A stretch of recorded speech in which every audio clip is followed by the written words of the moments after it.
Capítulo 3. Sentimentos de desespero. Em junho de 1842, o Sr. Miller fez a segunda série de conferências, em Portland. Considerei grande privilégio haver assistido a essas conferências, pois eu caíra em desânimo e não me sentia preparada para encontrar-me com meu Salvador. Essa segunda série criou na cidade muito mais agitação do que a primeira. Com poucas exceções, as várias denominações fecharam as portas de suas igrejas ao Sr. Miller. Muitos pregadores nos vários púlpitos procuravam expor os pretensos erros fanáticos do conferencista, mas multidões de ouvintes ansiosos assistiam às suas reuniões e, por falta de lugar, muitos ficavam sem poder entrar. A congregação ficava silenciosa e atenta, contrariamente ao seu hábito. O estilo de pregar do Sr. Miller não era floreado nem retórico. Ele apresentava fatos claros e surpreendentes que arrancavam os ouvintes de sua despreocupada indiferença. No decorrer da pregação, confirmava suas declarações e teorias com provas das Escrituras. Acompanhava suas palavras um poder convincente, que parecia assinalá-las com a linguagem da verdade. Ele era cortês e simpático. Quando todos os assentos da casa estavam ocupados e a plataforma e lugares em redor do púlpito pareciam literalmente cheios, eu o via sair do púlpito, descer a nave e tomar pela mão algum idoso ou idosa e achar-lhes um assento, voltando então e reatando o fio do seu discurso. Era, na verdade, justamente chamado Pai Miller, pois exercia cuidado vigilante sobre os que estavam sob o seu ministério. Era afetuoso em seu modo de agir, dotado de disposição jovial e coração terno. Como orador era interessante, e suas exortações tanto a cristãos professos como aos impenitentes eram apropriadas e poderosas. Algumas vezes, uma solenidade tão assinalada, a ponto de ser comovente, apoderava-se de suas reuniões. Muitos se rendiam à convicção do Espírito de Deus. Homens de cabelos grisalhos e senhoras idosas procuravam com passos trêmulos o lugar dos que desejavam auxílio espiritual especial. Aqueles que se achavam na força da idade madura, os jovens e as crianças, eram profundamente abalados. Gemidos e vozes de choro e de louvor misturavam-se no período da oração. Criei nas solenes palavras proferidas pelo servo de Deus, e doía-me o coração quando eram combatidas ou delas se zombava. Eu assistia frequentemente às reuniões e cria que Jesus logo devia vir nas nuvens do céu. O que me preocupava, porém, era estar pronta para o encontrar. Eu pensava constantemente no assunto da santidade do coração. Acima de todas as coisas, anelava obter essa grande bênção e crer que eu era inteiramente aceita por Deus. Ouvi muito a respeito da santificação entre os metodistas.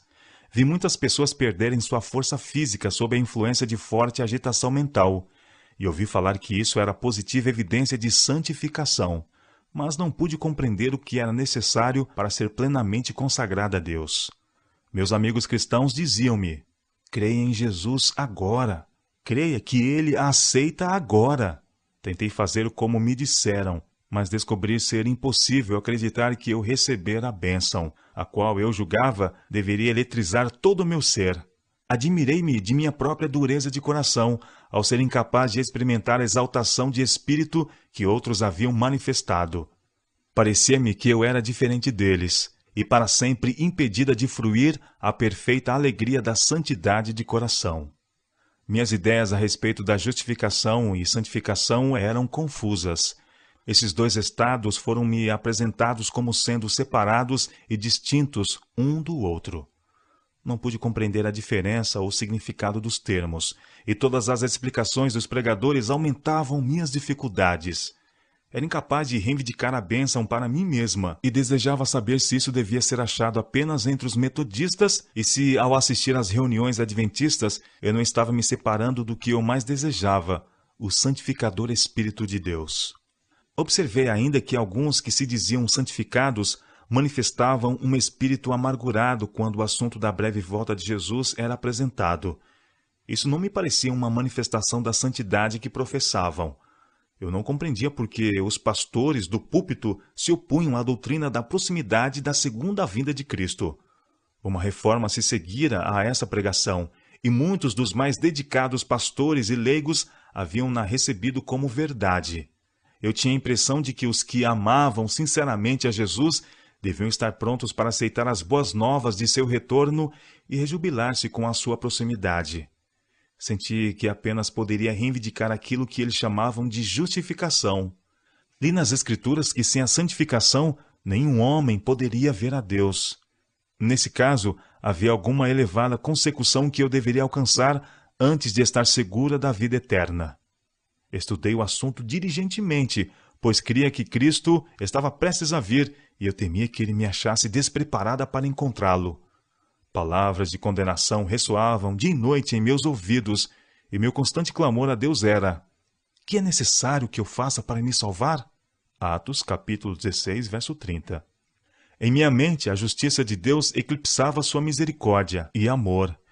Eu havia sido ensinado a crer num inferno continuamente a arder, e o aterrorizante pensamento que estava sempre diante de mim era que meus pecados eram tão grandes para serem perdoados e que eu estava perdida para sempre.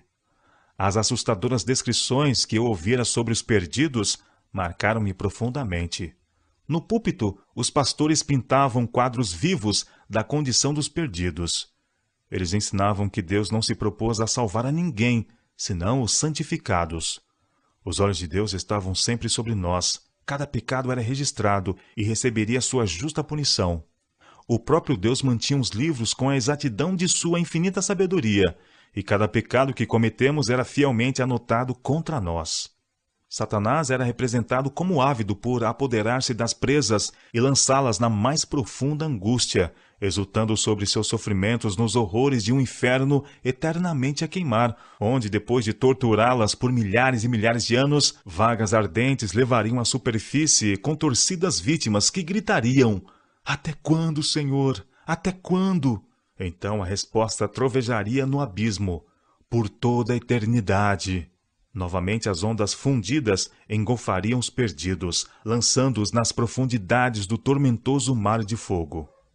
Enquanto ouvia essas terríveis descrições, minha imaginação foi tão afetada que comecei a transpirar, e me foi difícil conter um grito de angústia, pois parecia-me já estar sentindo os tormentos da perdição. Nesse momento, o pastor começou a falar sobre a incerteza da vida. No momento podemos estar aqui, e no inferno, no próximo, ou num instante sobre a terra e no outro no céu. Escolheremos o lago de fogo e a companhia de demônios ou as alegrias do céu com os anjos como nossos companheiros? Ouviremos vozes de lamento e a maldição dos perdidos por toda a eternidade ou cantaremos louvores a Jesus diante do trono? Nosso Pai Celestial foi-me apresentado como um tirano que se deleitava nas agonias dos condenados e não como o terno e compassivo amigo dos pecadores, que ama suas criaturas com amor que ultrapassa todo entendimento e que deseja vê-los salvos em seu reino. Meus sentimentos estavam muito abalados. Eu receava causar dor a qualquer criatura vivente. Quando via animais maltratados, meu coração se condoía. Talvez minhas simpatias fossem mais facilmente despertadas pelo sofrimento, porque eu mesmo havia sido vítima de impensada crueldade, que resultou num dano que obscureceu minha infância. Mas quando tomou posse de minha mente o pensamento de que Deus tinha prazer em torturar suas criaturas, que haviam sido formadas à sua imagem, uma cortina de trevas pareceu separar-me dele. Quando pensei que o Criador do universo lançaria os ímpios no inferno para queimarem nas infindáveis eras eternas, meu coração curvou-se atemorizado e perdi a esperança de que tão cruel e tirânico ser consentiria em salvar-me da condenação do pecado. Pensava eu que o destino do pecador condenado seria o mesmo para mim, sofrer eternamente nas chamas do inferno, enquanto Deus existisse. Essa impressão aprofundou-se em minha mente, a tal ponto que temi perder a razão. Eu observava os mudos animais com inveja, porque eles não tinham alma a ser punida após a morte. Muitas vezes tive o desejo de nunca ter nascido. Escuridão total desceu sobre mim e pareceu-me não haver um caminho para fora dessas sombras. Pudesse a verdade, como agora a conheço, ser-me apresentada então, e muitas perplexidades e tristezas ter-me-iam sido poupadas. Se o amor de Deus houvesse sido mostrado mais demoradamente, e menos sua severa justiça, a beleza e a glória do caráter divino haveriam de inspirar-me com profundo e ardoroso amor por meu Criador. Tenho pensado que muitos internados em asilos de loucos foram para ali levados por experiências semelhantes à minha própria. Sua consciência foi abalada por um senso de pecado, e sua tremente fé não ousava suplicar de Deus o prometido perdão. Ouviam as descrições do inferno ortodoxo, até que parecia coagular o próprio sangue das veias e imprimir com fogo uma impressão nas placas da memória.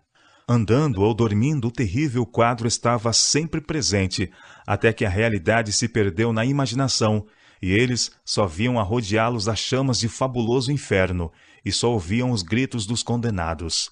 A razão foi destronada, e o cérebro se encheu de confusa fantasia de um sonho terrível. Os que ensinam a teoria de um inferno perene fariam bem em cuidar com mais atenção de sua autoridade para manter crença tão cruel. Até então, eu nunca orara em público e tinha apenas falado algumas tímidas palavras na reunião de oração. Tive a impressão de que deveria buscar a Deus em oração em nossas pequenas reuniões sociais. Isso não ousava fazer, receosa de me atrapalhar e não poder exprimir meus pensamentos. Impressionou-me, porém, tão fortemente o senso do dever, que quando tentei orar em particular, parecia que estava a gracejar com Deus, porque deixara de obedecer à sua vontade. Venceu-me o desespero e por 3 longas semanas nenhum raio de luz penetrou a escuridão que me rodeava. Intensos eram os meus sofrimentos mentais. Algumas vezes, durante a noite toda, eu não ousava cerrar os olhos, mas esperava até que minha irmã gêmea dormisse profundamente. Deixava então silenciosamente o leito e me ajoelhava no soalho, orando em silêncio com uma agonia intensa que se não pode descrever. Os horrores de um inferno a arder eternamente estavam sempre diante de mim. Sabia que era impossível viver por muito tempo nesse estado e não ousava morrer e enfrentar a terrível sorte do pecador. Com que inveja eu olhava aqueles que reconheciam a sua aceitação por parte de Deus. Quão preciosa parecia para meu coração agoniado a esperança cristã. Frequentemente eu ficava prostrada em oração quase a noite toda, gemendo e tremendo com angústia inexprimível e desespero indescritível. Senhor, tem misericórdia, era meu clamor, e semelhante ao pobre publicano, eu não ousava levantar os olhos para o céu, mas curvava a fronte para o soalho. Fiquei muito magra e fraca, e não obstante ocultei meu sofrimento e desespero. Enquanto me achava nesse estado de desânimo, tive um sonho que me produziu profunda impressão. Sonhei que vi um templo em que muitas pessoas estavam se reunindo. Apenas os que se refugiassem naquele templo seriam salvos quando terminasse o tempo. Todos os que ficassem fora estariam para sempre perdidos. A multidão que se achava fora e prosseguia com seus vários interesses caçoava e ridicularizava os que estavam entrando no templo, e dizia-lhes que esse meio de segurança era um sagaz engano e que, de fato, não havia perigo algum para se evitar. Chegaram a lançar mãos de alguns para impedir-lhes a entrada. Receosa de ser escarnecida, achei melhor esperar até que a multidão se dispersasse ou até que eu pudesse entrar sem ser observada por eles. Mas o número aumentava em vez de diminuir, e receando ficar muito atrasada, saí apressadamente de casa e atravessei a multidão. Na minha ansiedade por atingir o templo, não notava a multidão que me cercava, nem com ela me ocupava. Entrando no edifício, vi que o vasto templo era apoiado por uma imensa coluna, e a ela se achava amarrado um cordeiro todo ferido e ensanguentado. Nós, que nos achávamos presentes, parecíamos saber que esse cordeiro fora lacerado e ferido por nossa causa. Todos os que entravam no templo deveriam ir diante dele e confessar seus pecados. Exatamente diante do cordeiro estavam assentos elevados, sobre os quais se sentava um grupo de pessoas que parecia muito feliz. A luz celeste parecia resplandecer-lhes no rosto, e louvavam a Deus e entoavam alegres cânticos de ação de graças que se assemelhavam à música dos anjos. Esses eram os que se haviam apresentado diante do cordeiro, confessando os seus pecados, recebido perdão e agora, em alegre expectativa, aguardavam algum acontecimento feliz. Mesmo depois que entrei no edifício, sobreveio-me um receio e uma sensação de vergonha de que eu devesse humilhar-me diante daquele povo. Mas eu parecia ser compelida a ir para a frente, e vagarosamente caminhei em redor da coluna a fim de defrontar-me com o cordeiro, quando uma trombeta soou. O templo foi abalado. Brados de triunfo se levantaram dos santos reunidos, e um intenso brilho iluminou o edifício. Então tudo passou a ser trevas intensas. Toda aquela gente feliz desaparecera com brilho, e fui deixada só, no silencioso terror da noite. Despertei em agonia de espírito, e não pude convencer-me de que estivera a sonhar. Parecia-me que minha sorte estava fixada, e que o Espírito do Senhor me havia abandonado para não mais voltar. Logo depois disso, tive outro sonho. Parecia-me estar sentada em desespero aterrador, com as mãos no rosto, refletindo assim: se Jesus estivesse na terra, eu iria a ele e me lançaria a seus pés e lhe contaria todos os meus sofrimentos. Ele não se desviaria de mim, teria misericórdia, e eu o amaria e serviria sempre. Exatamente nesse momento se abriu a porta, e entrou uma pessoa de porte e semblante belos. Olhou para mim compassivamente e disse: você deseja ver a Jesus? Ele está aqui, e você pode vê-lo, se desejar. Tome tudo o que possui e siga-me. Ouvi isso com indizível alegria, e alegremente ajuntei todas as minhas pequenas posses, e toda a bugiganga que como tesouro eu guardava, e segui a meu guia. Ele me conduziu a uma escada íngreme e aparentemente frágil. Começando a subir os degraus, aconselhou-me a conservar o olhar fixo para cima, a fim de que não me atordoasse e caísse. Muitos outros que estavam fazendo essa íngreme ascensão caíam antes de alcançar o topo. Finalmente atingimos o último degrau e paramos diante de uma porta. Ali meu guia me informou que eu devia deixar todas as coisas que trouxera. Alegremente eu as depus. Então ele abriu a porta e me mandou entrar. Em um instante achei-me diante de Jesus. Não havia dúvida quanto àquele belo semblante. Aquela expressão de benevolência e majestade não poderia pertencer a nenhum outro. Quando seu olhar pousou sobre mim, vi logo que ele estava familiarizado com todas as circunstâncias de minha vida e todos os meus íntimos pensamentos e sentimentos. Procurei fugir de seu olhar, sentindo-me incapaz de suportá-lo por ser tão penetrante. Ele, porém, se aproximou com um sorriso e, pondo a mão sobre minha cabeça, disse: não tema. O som de sua doce voz agitou-me o coração com uma felicidade que nunca experimentara antes. Eu estava alegre demais para poder proferir uma palavra, e vencida pela emoção, caí prostrada a seus pés. Enquanto ali jazia inerte, cenas de beleza e glória passaram diante de mim, e parecia-me ter alcançado a segurança e paz do céu. Finalmente recuperei as forças e levantei-me. O olhar amorável de Jesus ainda estava sobre mim, e seu sorriso enchia o meu coração de alegria. Sua presença despertou em mim santa reverência e amor inexprimível. Meu guia abriu então a porta, e ambos saímos. Mandou que eu tomasse de novo todas as coisas que havia deixado fora. Isso feito, entregou-me um fio verde muito bem enovelado. Ele me disse que o colocasse perto do coração, e quando quisesse ver a Jesus, o tirasse do seio e o estirasse inteiramente. Preveniu-me de que o não deixasse ficar enrolado durante muito tempo, para que não se embaraçasse e fosse difícil desemaranhar. Coloquei o fio junto ao coração e, cheia de alegria, desci a estreita escada, louvando ao Senhor e dizendo a todos com quem me encontrei onde poderiam achar Jesus. Este sonho deu-me esperança. O fio verde representava ao meu espírito a fé, e a beleza e simplicidade de confiar em Deus começaram a raiar em meu coração. Agora confiava todas as minhas tristezas e perplexidades à minha mãe. Ela me manifestava muita ternura e me animava, sugerindo-me que fosse aconselhar-me com o pastor Stockman, que então pregava em Portland a doutrina do advento. Eu tinha grande confiança nele, pois era um dedicado servo de Cristo. Ouvindo minha história, pôs afetuosamente a mão sobre minha cabeça, dizendo com lágrimas nos olhos: Ellen, você é tão criança. Sua experiência é muitíssimo singular, numa idade tenra como a sua. Jesus deve estar preparando você para algum trabalho especial. Disse-me então que, mesmo que eu fosse uma pessoa de idade madura e me achasse assim perseguida pela dúvida e desespero, ele me diria saber existir esperança para mim, mediante o amor de Jesus. A própria agonia de espírito que eu sofrera era uma prova evidente de que o Espírito do Senhor estava contendendo comigo.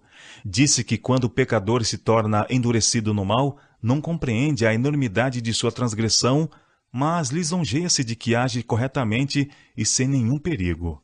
O Espírito do Senhor deixa-o e ele se torna descuidado e indiferente, ou despreocupadamente arrogante.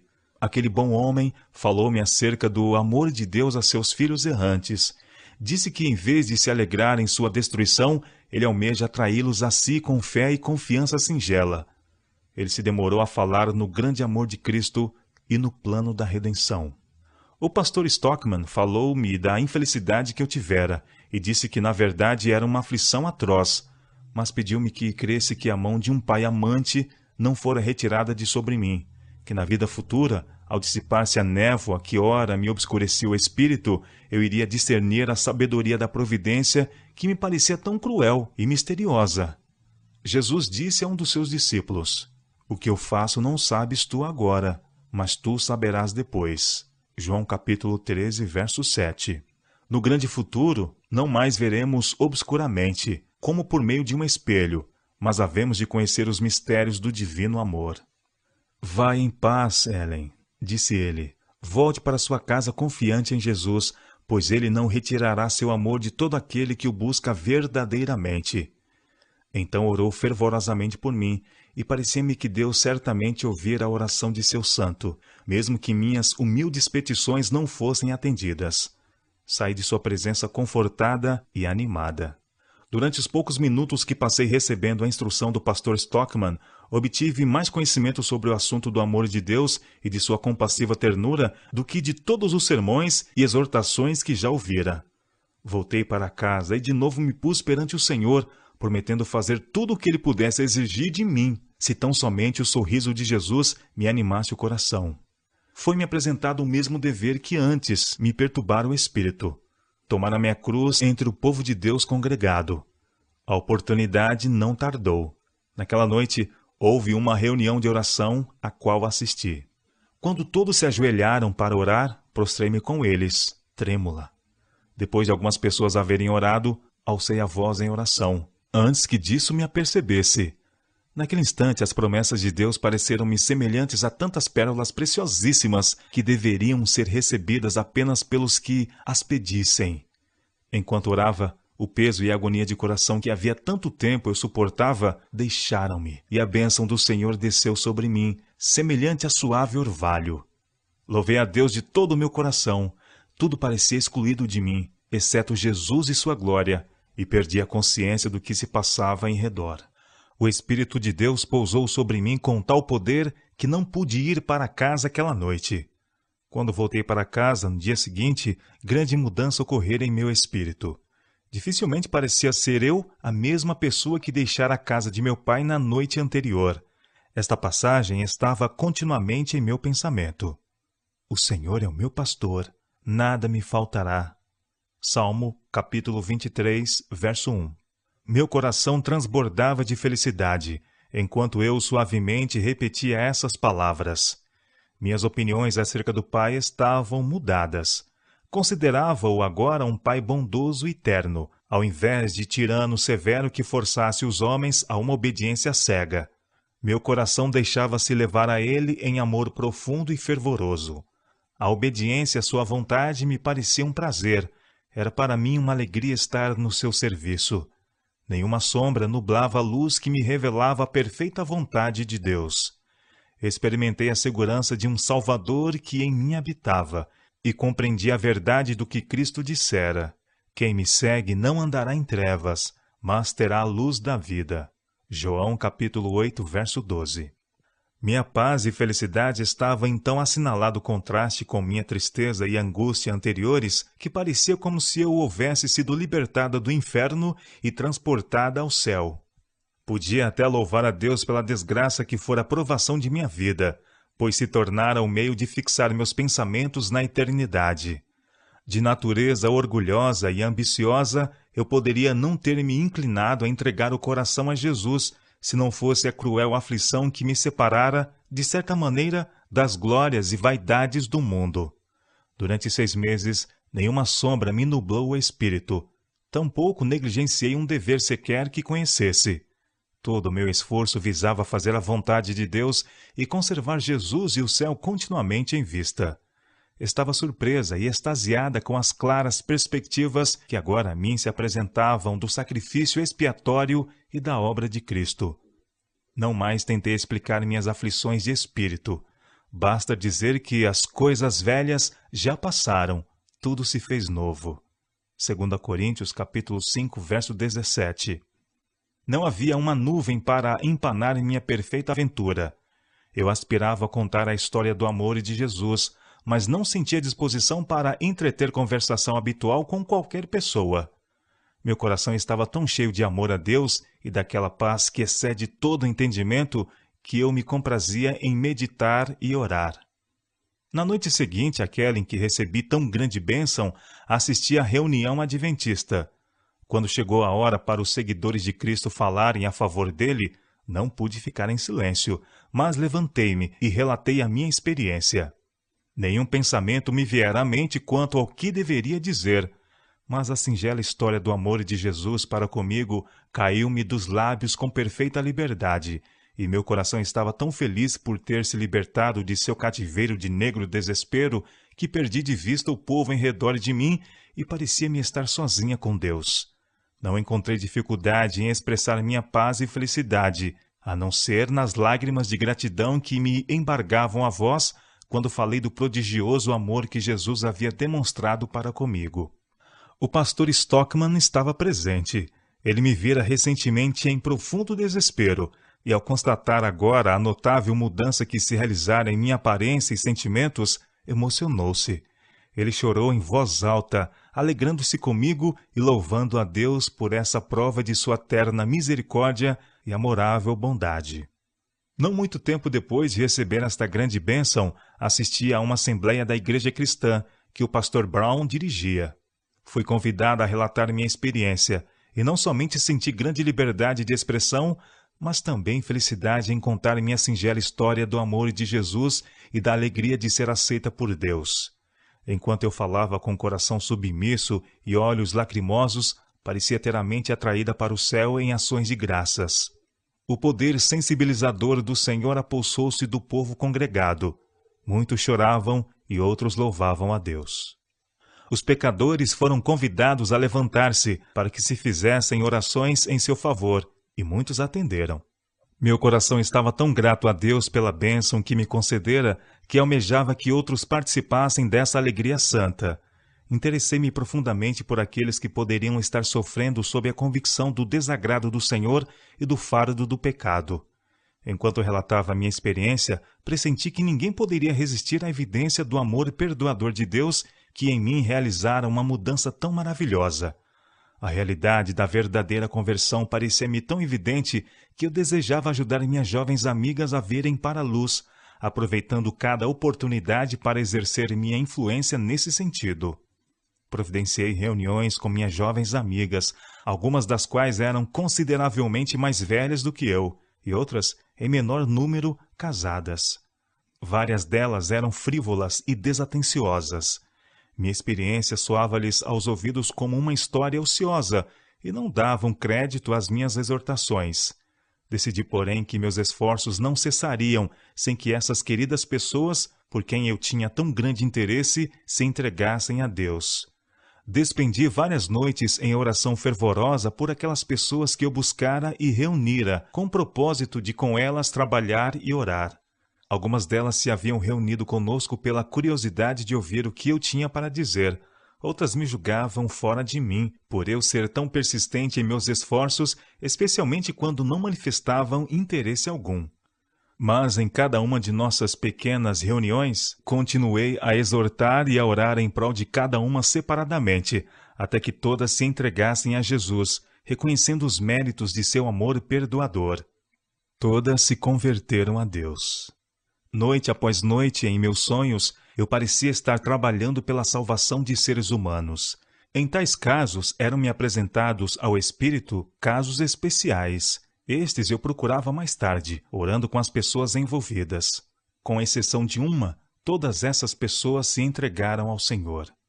Alguns dos nossos irmãos mais formalistas temiam que eu fosse demasiado zelosa pela conversão das pessoas, mas o tempo parecia-me tão curto que eu cria devessem todos que possuíssem a esperança de uma bem-aventurada imortalidade e aguardassem a próxima vinda de Cristo, trabalhar sem cessar por aqueles que ainda estavam em pecados e se encontravam à beira de terrível ruína. Conquanto fosse muito jovem, o plano da salvação era-me tão claro e minha experiência pessoal tão assinalada que, considerando a questão, compreendi ser meu dever continuar meus esforços pela salvação de vidas preciosas, orar e confessar a Cristo em toda oportunidade. Todo o meu ser foi consagrado ao serviço de meu Mestre. Tomei a determinação de, acontecesse o que acontecesse, agradar a Deus e viver como alguém que esperava o Salvador voltar e recompensar os fiéis. Sentia-me semelhante a uma criancinha que se dirigisse a Deus como a seu pai, perguntando-lhe o que queria que fizesse. Então, como me fosse explicado o meu dever, em cumpri-lo eu sentia a maior das felicidades. Provações peculiares algumas vezes me assediavam. Os mais experientes do que eu esforçavam-se por deter-me e diminuir o ardor de minha fé, mas, com os sorrisos de Jesus a iluminar a minha vida e o amor de Deus no coração, prossegui em meu caminho com alegria. Sempre que me recordo da experiência de minha infância, meu irmão, o confidente de minhas esperanças e temores, o sincero simpatizante de minha vida cristã, vem-me à lembrança numa torrente de ternas memórias. Ele foi um daqueles a quem o pecado apresentou poucas tentações. Naturalmente consagrado, ele nunca procurou a amizade dos jovens e dissolutos, mas preferiu antes a companhia de cristãos, cuja conversão o instruísse nos caminhos da vida. Sua conduta prudente estava bem além do comportamento dos de sua idade. Ele era gentil e pacífico, e sua mente estava quase que constantemente voltada para as coisas religiosas.